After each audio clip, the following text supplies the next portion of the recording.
Welcome to Watch Mojo, and today we're counting down our picks for the most infamous times criminals made strange and stupid decisions that led to them getting arrested. I always thought criminals were gallant, but you've got a stupid, degenerate face, that's what? Number 50, Robert Strank. In 2012, Strank entered a Huntington bank in Beaver Creek, Ohio, intending to rob it. However, he felt unwell as he approached the teller and passed out. So, Strank asked the worker to call an ambulance, which they did. Instead of waiting patiently for treatment and maybe trying his crime another day, Strank, who already had a prior robbery conviction on his record, handed the teller a note declaring he was robbing them. Fill that back. All bets are off. Unfortunately for the prospective thief, the police arrived alongside the medics. After being treated by the ambulance staff, Strank was handed over to the cops. What are you moaning about? Didn't even touch it. Number 49, Taryn Ackery. Rule number 1 of thieving: don't use a bag with swag or a dollar sign on the front, as it gives away what you're up to. Okay, gun, check.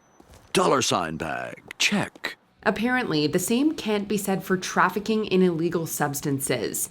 In 2025, Ackery was a passenger in a car when it was pulled over by an officer in Florida. However, the cops' K9 unit began reacting to some of the luggage in the vehicle. During the search, the officer found a bag that stated that it was definitely not full of illegal substances.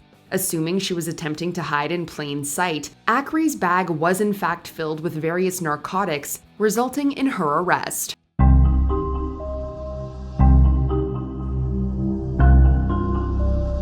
Number 48, Alfred E. Ackery. If you're at a rave or just enjoy having whimsy in your life, then light-up shoes are perfect. I dress like an adult. You wore light-up sneakers to a Radiohead concert. Yes, and did we ever get separated? Not for lack of trying. But if you're a criminal, yeah, probably not a good idea. Ackery evidently didn't realize this when he was caught dealing one night on a Virginia highway in 1993. He darted into the woods to escape the cops. Due to Ackery's LA Gear light gear shoes illuminating him with every step in the darkness, it was super simple for the officers to follow and arrest him. To make it worse, our light-up Sprinter was found with around $800 worth of illegal substances in his pockets. You gotta own the light if you want to own the night.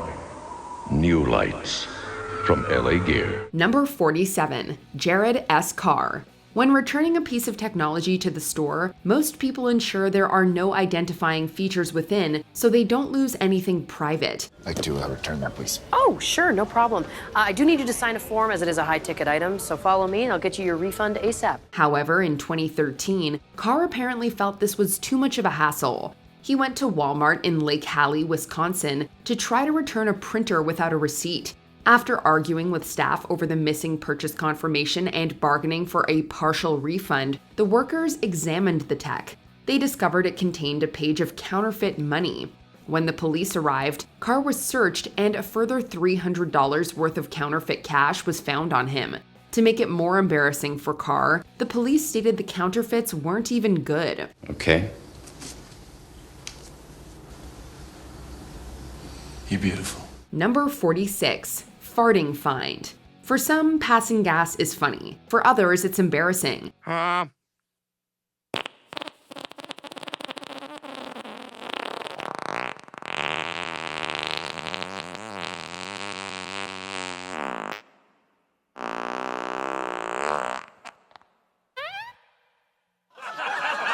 In 2019, one unnamed suspect had the latter experience. Near Liberty, Missouri, the police were looking for someone possessing illegal substances. The person was doing well by hiding and avoiding capture. However, nature came calling in the most inappropriate way. As the cops searched, they heard a loud fart ring out, which allowed them to sniff out the suspect's hiding spot. What's that noise? Oops.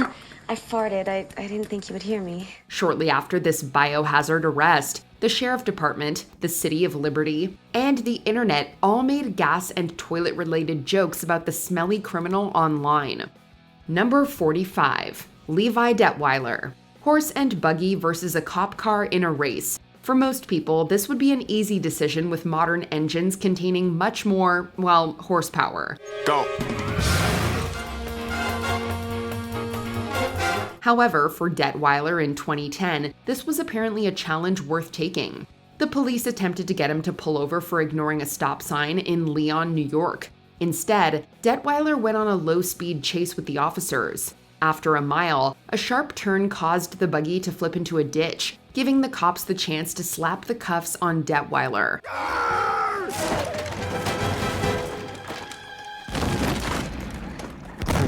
He was charged with multiple crimes, including possessing alcohol while underage and overdriving an animal. Number 44. Mark Farron Claude Biart. Most criminals on the run keep a low profile to avoid capture. Just keep your head now. However, Biart decided the spotlight was too alluring to avoid. In 2014, he fled from the Italian authorities after they issued an arrest warrant for him for allegedly helping traffic illegal substances for the 'Ndrangheta mafia. While hiding out in Boca Chica in the Dominican Republic, Biart was offered a chance to appear in YouTube cooking videos to showcase his Italian cuisine. Fearing his identity being exposed, his face wasn't on screen. However, the mobster didn't consider his distinctive tattoos, which alerted the police to his location, resulting in his arrest in 2021. Number 43. Dean Smith. In Treorchy, Wales in 2014, Smith walked up to a Barclays bank teller to update his address. Yet, when the teller opened the cash register, he evidently remembered that banks have money, and a plan formed in his head. Necrotizing fasciitis? Caused by an invasive streptococcus? What? Flesh-eating disorder. It's all over the money.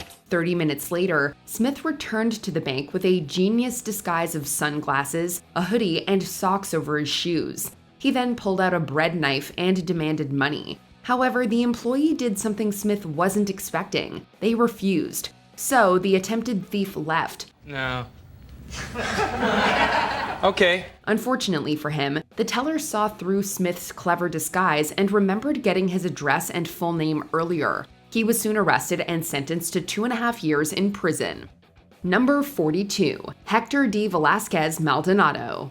If there was any day in particular to try to shoplift from a store, Maldonado arguably selected the worst one possible. Bad timing, guys. In 2024, he went to Walmart in Chesterfield County, Virginia. However, that day was the annual Shop with a Cop event, where officers helped underprivileged children to get Christmas gifts. Rather than turn around and come back another day or rethink his life, Maldonado continued with his plan. He was captured on the store's CCTV stuffing $1,400 worth of items in his clothing. Look what I got!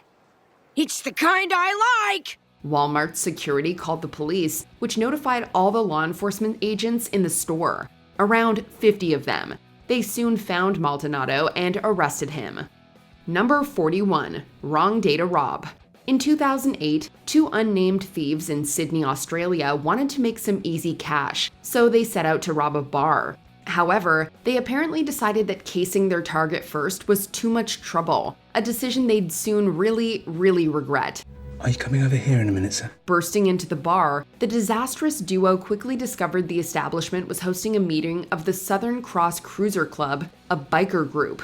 Uh-oh. Around 50 bikers descended on the hapless robbers, using tables and chairs as weapons. One of the criminals was caught trying to escape through the back door and was hogtied. The other jumped through a glass window and off the balcony to get away. However, they were soon caught by the cops. Both were arrested, with one admitted to the hospital for treatment. Number 40. Salomon Sammy Buzaglo. If you're an immigrant and have a criminal record you didn't tell the authorities about, perhaps the worst decision to make is to be horribly obnoxious on an international TV show. I'm fed up. I'm getting sick and tired of your bullshit. Well then, answer my question. Well, that's exactly what Buzaglo did when he appeared on an infamous episode of Kitchen Nightmares in 2013.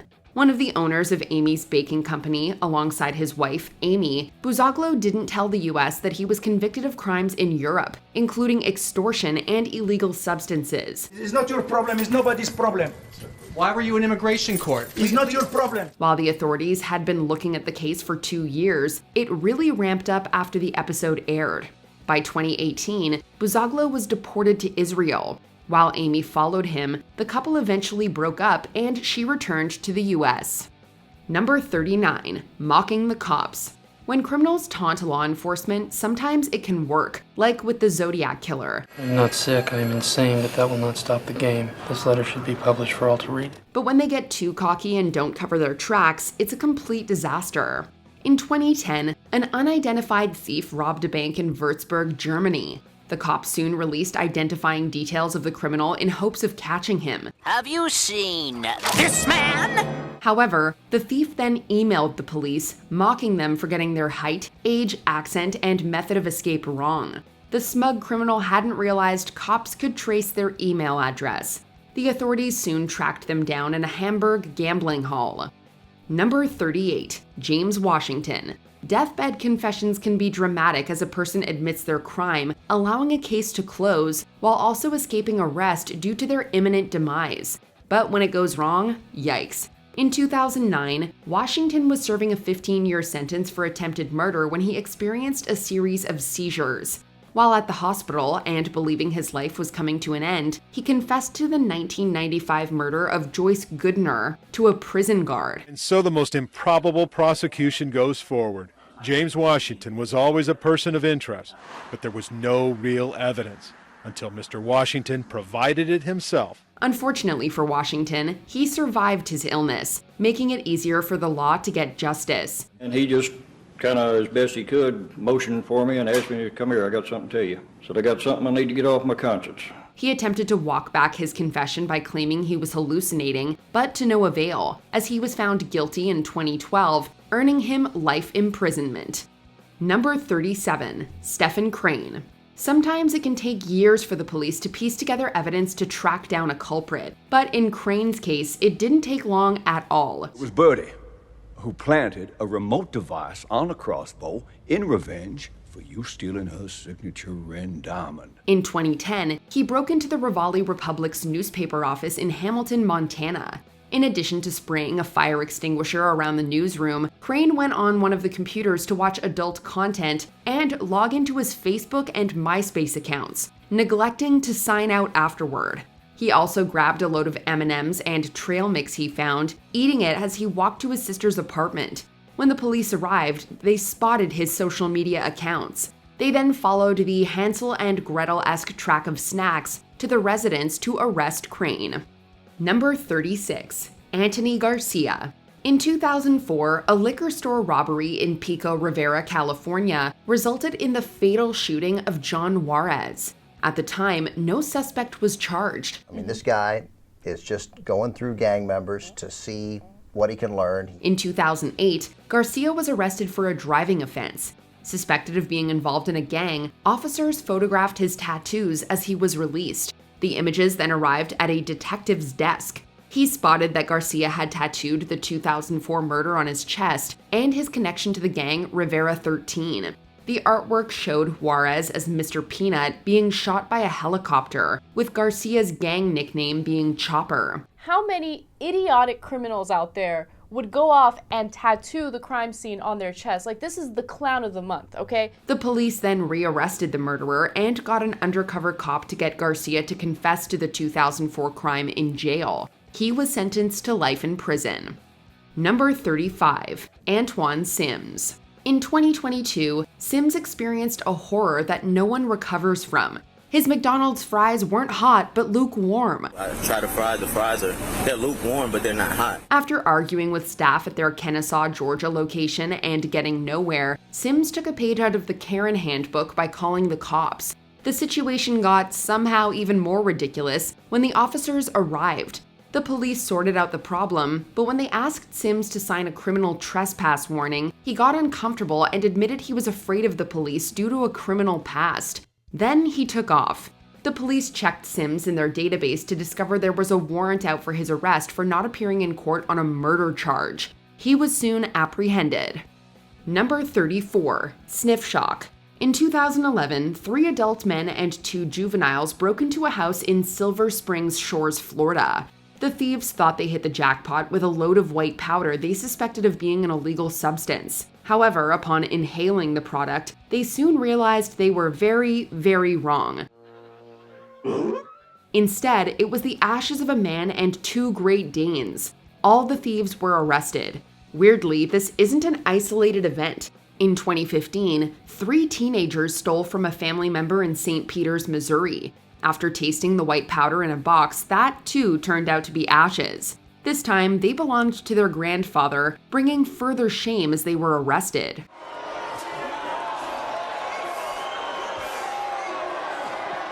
Number 33, Mohammed Ashan. Described as a mid to low level extremist commander in Afghanistan, Ashan was sought after for helping plan attacks against the US and Afghan troops. What do you know about it? It's my idea in the first place, not yours. So they put up loads of wanted posters throughout the region offering $100 for his capture. Officials didn't have much hope that it would work, as previous efforts hadn't resulted in much success. In 2012, soldiers and police at a checkpoint were in for a surprise when Ashan walked up to them while clutching his wanted poster, asking for the money for giving himself up. Unfortunately for the commander, that's not how that works. After a biometric scan confirmed his identity, Ashan was arrested without getting his cash prize. Number 32, Casey Kazee. In 2007, Kazee decided to rob a liquor store in Ashland, Kentucky. However, he couldn't do it with his face exposed. So Kazee came up with the idea to wrap his head in duct tape. Duct tape? Does this genius idea work? Well, he's in this video, so no. After getting the cash, the duct tape bandit was tackled by an employee outside and held there until the cops turned up. When the officers arrived, Kazee had sweated so much that most of the tape had slipped off already. While in jail, he was interviewed, which went viral, where he claimed he wasn't the duct tape bandit. I look like a duct tape bandit, baby. I'm not no duct tape bandit, you hear me? Kazee was sentenced to 10 years in prison. In 2014, after his release, he was arrested after another theft and received another 12 years. Number 31, Corey Harris. If there's one person you don't want to see in the act of committing a crime, it's the judge overseeing your case. Mr. Harris, are you driving? Actually, I'm pulling into my doctor's office, actually. In 2024, the bonkers footage of Harris's Zoom court appearance in Michigan went viral. He was virtually attending the meeting while parking his car. The judge, utterly baffled at the situation, pointed out Harris was there due to driving with a suspended license. The realization washed over Harris, who was sent to jail for 2 days. So, defendant's bond is revoked in this matter. Defendant is to turn himself into the Washington County Jail by 6 p.m. today. Failure to turn himself in will result in a bench warrant with no bond.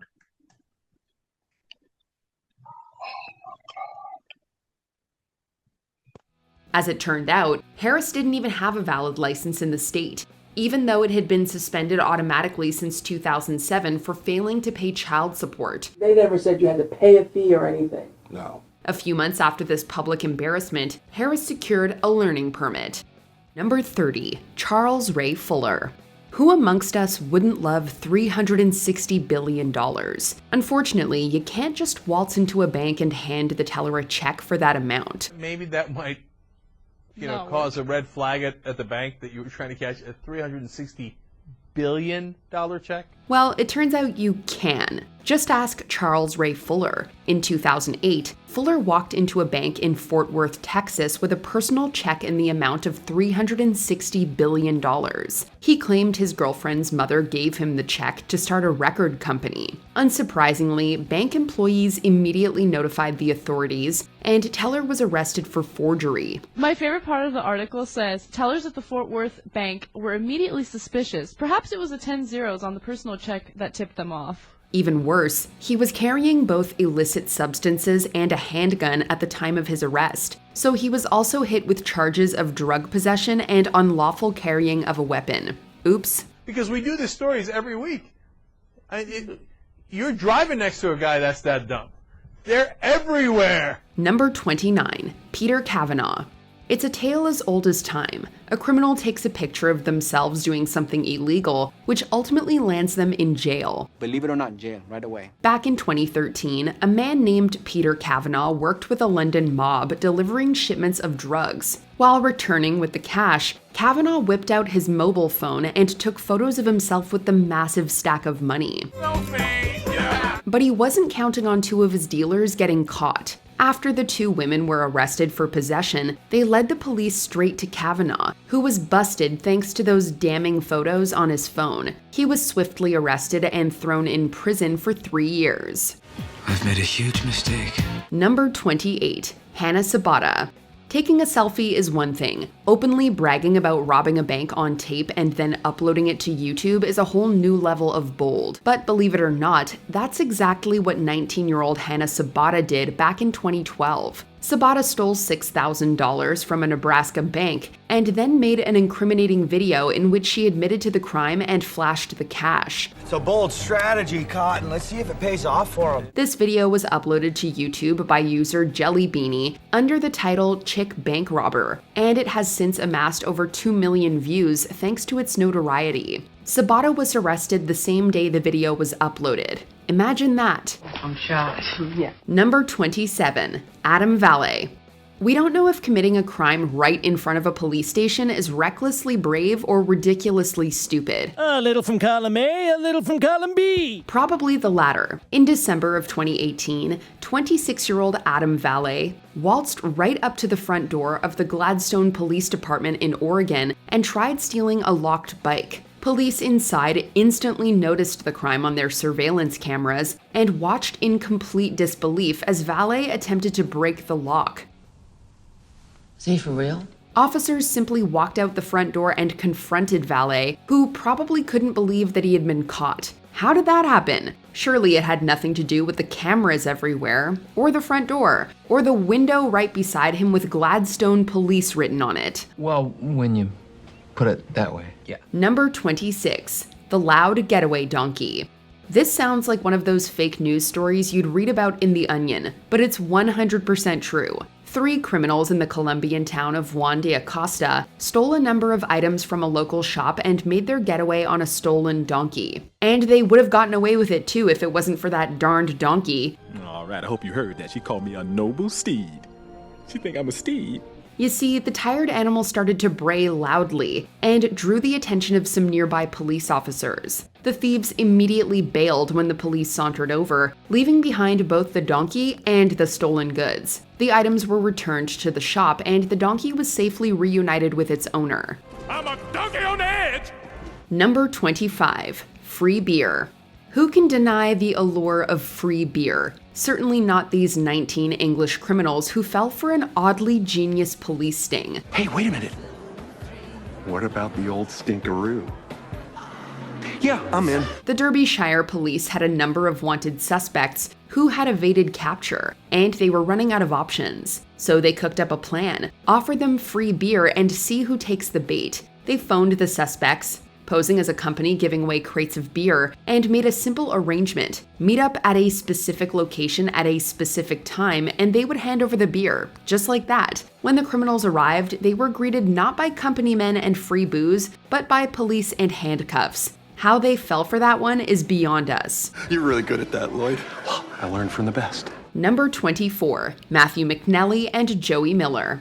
There are tons of ways to hide your face. Stockings, ski masks, those old-timey bandanas, and a permanent marker? Sharpie. Genius. Back in 2009, criminals Matthew McNally and Joey Miller tried breaking into a house in Carroll, Iowa. Witnesses described their getaway car to police, who quickly tracked it down and pulled it over. Inside were the two men, their faces scribbled with permanent marker like a coloring book that had felt the presence of a couple of toddlers. The men's hilarious mugshots were later released to the public, and the entire world couldn't stop laughing. The local police chief later claimed that it was the funniest thing he had seen in nearly 30 years on the force.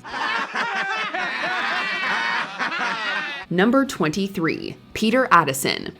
Now, we're certainly not condoning it, but if you break into a place, maybe don't write your real name on the wall.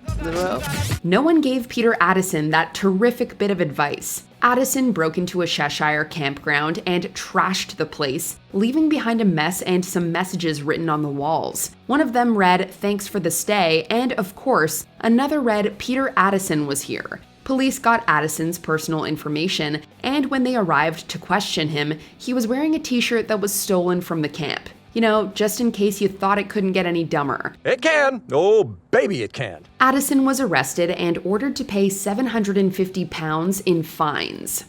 Number 22, Shaquille McKinney.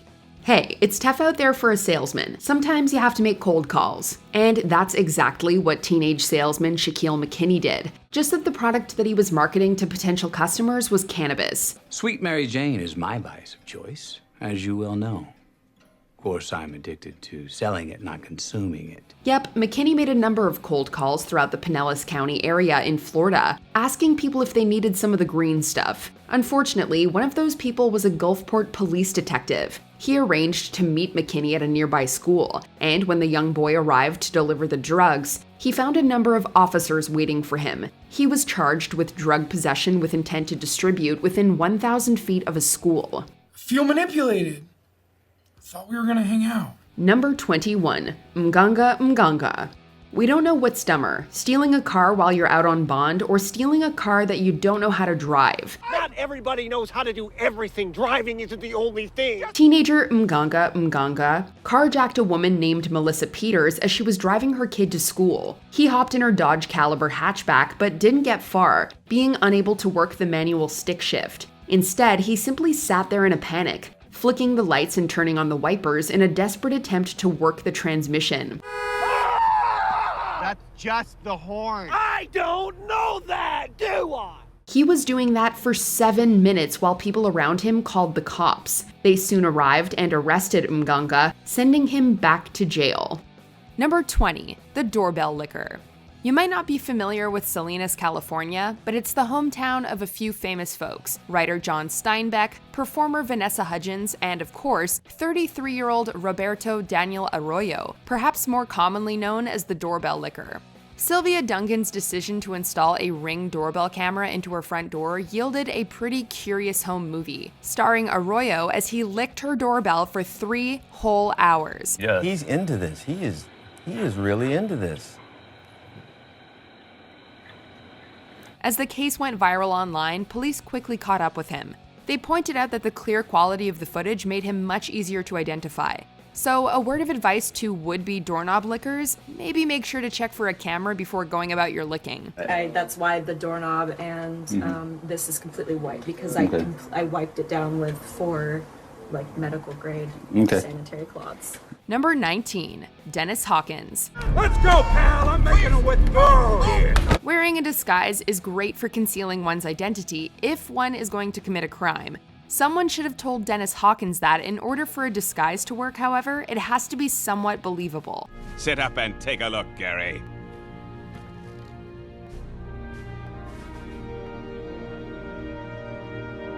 It's uncanny. Hawkins apparently missed that memo as he attempted to rob a bank wearing clown pants with a pair of fake breasts and a blonde wig. Sorry, they're new.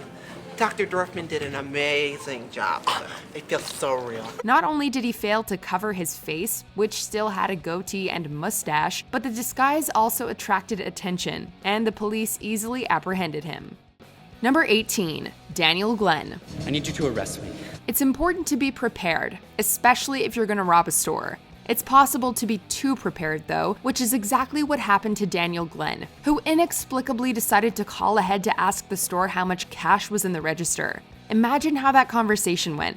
Hello, I'd like to place a takeout order for all the money. Can I get fries with that? Confused and slightly alarmed, the store owner immediately called the police, who arrested Glenn on his way to the store.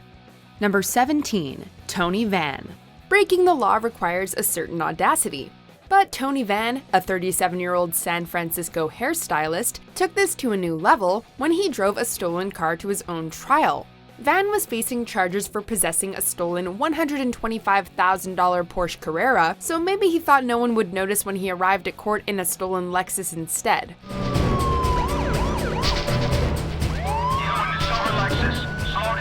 When Yorkshire puppies he'd left inside escaped through a window, sheriff's deputies noticed and ran the license plate. He was charged with possession of a stolen car and computer, as well as animal cruelty. Number 16, Trevor Jones. Ever just want to check your Facebook one more time? 34-year-old Trevor Jones couldn't resist when he broke into a house in Gwinnett County, Georgia, in November 2011. Unfortunately for him, he used the home computer to log in. To be fair, it's no wonder he wanted some social media downtime. A woman whose house he'd tried to rob earlier had seen his car, taken his keys and wallet, and called the police. Jones had to swim a pond to escape before breaking into another nearby house. Still, he probably should have logged out of Facebook before leaving. Instead, he gave police everything they needed to identify him and issue arrest warrants. Number 15, Albert Bailey. Police in Connecticut say they had ample warning of a bank robbery because the two suspects called the bank ahead of time, telling an employee to get a bag of money ready. We're gonna say this now. If you're planning on robbing a store or bank, don't call ahead and ask them suspicious questions or warn them that you're coming. We are the ex-presidents, and as you can see, we are in fact robbing your bank. So with a little cooperation, I won't have to blow your heads off. Seemingly inspired by our previous entry, Albert Bailey called the bank and told him he was coming to rob them so that they would have the money ready for him when he got there. He even had an accomplice enter the bank with a note informing the tellers who Bailey was. Open the damn door! Obviously, the tellers had called the police, who apprehended Bailey immediately. Hold it right there. You're under arrest. I'm taking you in. Number 14, R.C. Gatelin. Curiosity killed the cat, and it also caught the criminal.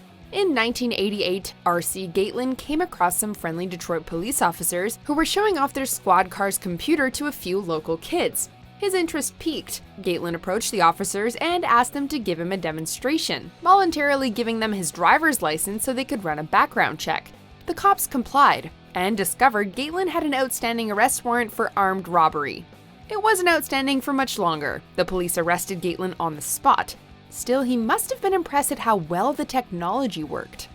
Number 13, the living dead burglar. There are times when playing dead might be a smart idea. In the animal world, the Virginia opossum plays dead to avoid predators, and some fish feign death to attract prey. But when a 23-year-old man broke into a Spanish funeral home in March 2008, he learned it isn't the most successful strategy in the human world. When police arrived to investigate the reported break-in, this man tried to fool them by lying on a table in a glass chamber used for wakes. Police were tipped off when they noticed that, for a corpse, he was awfully alive, breathing and everything. Number 12, Christian Bala. Polish intellectual Christian Bala believed he could get away with murder. He's now serving 25 years in prison. To commit a crime, you have to be slightly arrogant. If you get away with the crime, this arrogance can increase to the point where you feel untouchable.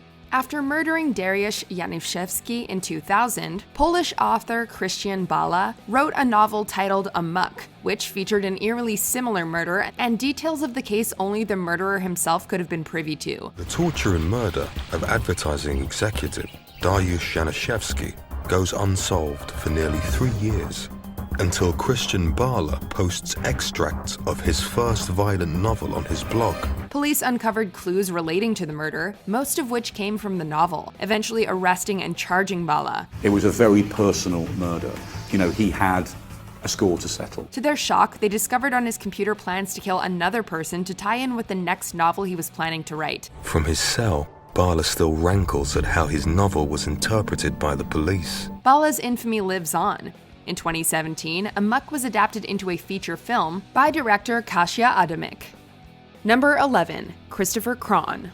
It's only polite to answer the phone. It could be someone important, like the company that monitors the alarm you just tripped. On the night of his birthday, 47-year-old Christopher Cron broke into the Junkanoo bar on Fort Myers Beach to steal a bottle of Grand Marnier. When the alarm company called, he not only answered the phone, but also gave his full name. Because he hadn't hidden his face either, police were able to identify and arrest him the next day based on video surveillance of the break-in. Number 10, Eloise D. Reeves. This is drugs. This is your brain on drugs. Buying drugs is an art, because you don't have the option to exchange or refund your purchases if you don't like the product you get. Apparently, no one told this to Eloise Reeves, who had the gall to go to the police to complain about the quality of the crack cocaine she'd just bought. She reportedly pulled the crack rock from her mouth and placed it on the cop car for the deputy to inspect. What you need? One please. One what? One rock of One crack. A crack rock. Is that enough? She was charged with the possession of cocaine and fined roughly $1,500. Number 9, Jonathan Ochoa. People have busy lives, and sometimes the only way to keep track of important events and dates is by keeping a diary. Dear Diary, Sleeping Beauty is having a slumber party tomorrow, but Dad says I can't go. He never lets me out after sunset. It might be a good idea to leave out any planned criminal activity, however. This seemingly never registered with Jonathan Ochoa, who on June 12, 2010 wrote, "Go Portsmouth robbery happens" in his diary. Your diary proved very interesting to read.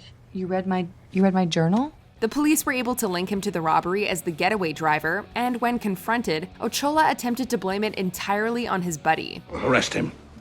It's his fault. There is plenty of fault to be passed around. Number 8, Mark Smith. We aren't sure if there's a criminal handbook, but we have to guess that falling asleep in the house you're robbing has to be high on the things not to do list. Mark Smith must not have read that page. By dinner, I popped a few more on top of some cocktails and a Valium or two. Smith decided to take a quick nap under his victim's bed, drunk on vodka and high on Valium, only to be discovered by the homeowner, who immediately called the police. I nod off, I wake up in strange places. I have no idea how I got there. You need to lighten up. We've heard of cat burglars before, but Smith seems to associate more with cat nappers. Where am I? What's going on? Number 7, Christopher Koch. In any criminal endeavor, there's plenty that can go wrong, but step 1 is actually getting inside the building you hope to rob. 28-year-old Christopher Koch should have looked at the opening hours before attempting to rob a Citizens and Northern Bank in Liberty, Pennsylvania. Wearing a ski mask and gloves, he rushed the door, only to find the bank had just closed. To be completely fair, what kind of bank closes at noon? As Koch sheepishly retreated, employees inside wrote down his license plate number, and he was later arrested. And I want you to call the police. I want to go back to jail, please. Number 6, Derek Mosley. So we know you're not supposed to bring a gun to a knife fight, but what about a baseball bat? Revolvers. Revolvers. This is exactly what Derek Mosley did as he tried to rob a gun shop and steal a firearm, equipped only with a baseball bat and a knife. I mean, it's a lot more compact than the flaming sword, but it's not nearly as impressive. It doesn't have that wrath of the almighty edge to it. Of course, the manager pulled out his own gun and held Mosley until the police arrived. Who would have imagined that the manager of a gun store would possess his own gun? Will wonders never cease? You can't do that. Number 5, Michael Anthony Fuller. If you're already committing a crime, why not go big? In 2011, a 53-year-old North Carolina man tried to use a $1 million bill to buy a microwave, a vacuum cleaner, and other merchandise at Walmart. That must be worth a fortune. The total price of the goods was $476, so he was apparently fairly optimistic about how much change Walmart keeps in their registers. Unfortunately, the cashier didn't have $999,524 on him and knew there's no such thing as a $1 million bill, leading to Fuller's arrest. As it turns out, sometimes when it comes to going big or going home, you should probably just go home. Now give it back. Give what back? Number 4, an uncanny resemblance. A fake ID is a teenage rite of passage, but when you show a fake ID, you should make sure you're not handing it to the actual owner. You know, the one whose face is on the ID you're holding in your hand. That's what happened to one 26-year-old woman at Applebee's in 2013, when she showed the waitress Brianna Pretty her own driver's license as proof of age. It had been stolen with a bunch of other possessions a month earlier. Can't we resolve this conflict without anger? Instead of bringing her customer a margarita, Brianna brought the cops, and the thief was caught red-handed. Number 3, Ruben Zarate. Open the safe, Pops. Open the goddamn safe! Deciding to rob a muffler shop, Ruben Zarate brought a gun and demanded the money, only to discover that the money was in the safe that could only be opened by the absent store manager. Now, I know you come back here to open your safe. So now you can open it. He decided it would be a good idea to leave his number with the store employees so that they could call him when the manager returned. Of course, they called the police, who set a trap for Zarate and arrested him. Excuse me? Placed under arrest. Are you kidding? Hands behind your back, sir. I'm trying to help here. Heck, we're just surprised Zarate didn't leave his name, address, and social security number too. Drop the gun. You are under arrest. Number 2, robber of Halifax Bank in London. Committing a crime is a stressful endeavor, and mistakes do happen. If there's one thing all robbers should remember, however, it's that your gun is your most valuable asset. This particular robber seemed to forget that fact as he attempted to rob the Halifax Bank in London. Put the money in the bag. Demanding the teller fill the bag with money, he accidentally gave away his gun to the teller instead of the bag. After a brief moment of confusion, the bank worker retreated, forcing the robber to flee. At least he managed to escape with a bank employee's bicycle, and so we still don't know his name. Before we continue, be sure to subscribe to our channel and ring the bell to get notified about our latest videos. You have the option to be notified for occasional videos or all of them. If you're on your phone, make sure you go into your settings and switch on notifications. Number 1. MacArthur Wheeler. When he was arrested for robbing 2 banks in Pittsburgh in 1995, MacArthur Wheeler was genuinely incredulous. His logic had been impeccable. Lemon juice is used in invisible ink, therefore if he rubbed his face with lemon juice, no one would be able to see his face. Right? Right. Psychologists who studied the case named it the Dunning-Kruger effect, a cognitive bias in which unskilled people are least able to perceive their own incompetence, and so become overconfident. In other words, when people are really dumb, they can't see how dumb they really are. If you had to choose 3 people from this video to do a heist with, who would your dream or nightmare team be? Let us know in the comments. You should never underestimate the predictability of stupidity.